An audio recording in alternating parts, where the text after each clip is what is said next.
Well, I would love to talk about St. Paul's, this part of St. Paul's letter to the Thessalonians. It's just such it's such, you could just tell it's from a pastor's heart. Pastors love that passage. It's so good.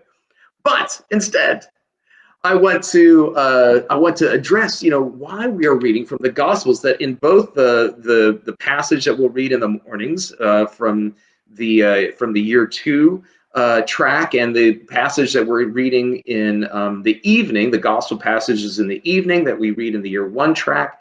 To pick up that second Gospel of the day, both Matthew and Luke, we're basically going towards the cross. We're going towards the end of the Gospel. And so here in Advent, you might say, oh my goodness gracious, we're getting close to baby Jesus, and we're putting up our Christmas trees and buying presents and baking bread and all those wonderful things we do at Christmas. And boy, the Passion story in the middle of December, that's a bit of a downer, isn't it?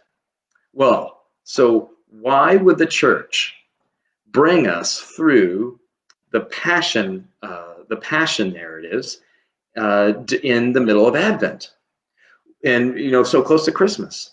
It's because Advent is a season in which one of the things we are doing, there's lots of spiritual work that's done in Advent, but one of the pieces of spiritual work that's done in Advent is to remind ourselves as God's people that the first time Jesus came, he was missed. That is, they didn't see him. They didn't see him for who he was. That in his first Advent, the power of suffering love was not was in a sense was neither heard nor seen. And the Son of Man came, and as John says in the prologue of his gospel, the word came into what was his own received him not. Right? And in a sense, we acknowledge that we as human beings tend to miss powerless love, tend to miss mercy when it shows up, especially when mercy and suffering love demand sacrifice from us.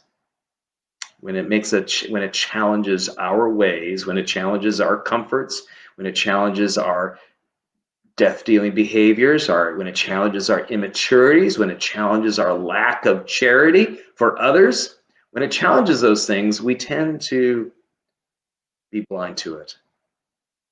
And so as we approach Christmas, as we approach Jesus's the words coming to us in the flesh, and read lessons about in which we yearn for his second advent in glory, we remind ourselves, we ask ourselves the question once again, are we really ready for Jesus to come? We use this as a season to prepare ourselves to say yes to that question when it will be asked of each of us. Matthew 21, verses 12 through 22. Then Jesus entered the temple and drove out all who were selling and buying in the temple.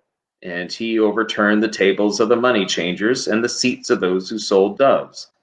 He said to them, "It is written, 'My house shall be called a house of prayer,' but you are making it a den of robbers." The blind and the lame came to him in the temple, and he cured them.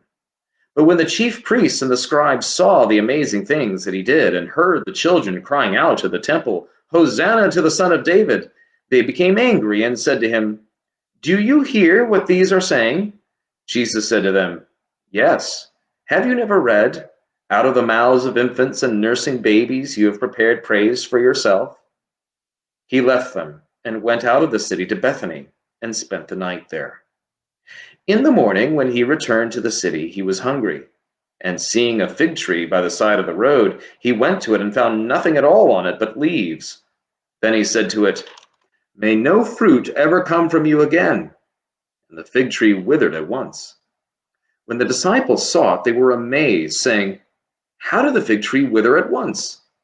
Jesus answered them, "Truly I tell you, if you have faith and do not doubt, not only will you do what has been done to the fig tree, but even if you say to this mountain, 'Be lifted up and thrown into the sea,' it will be done.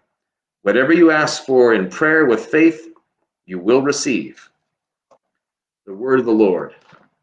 Thanks be to God.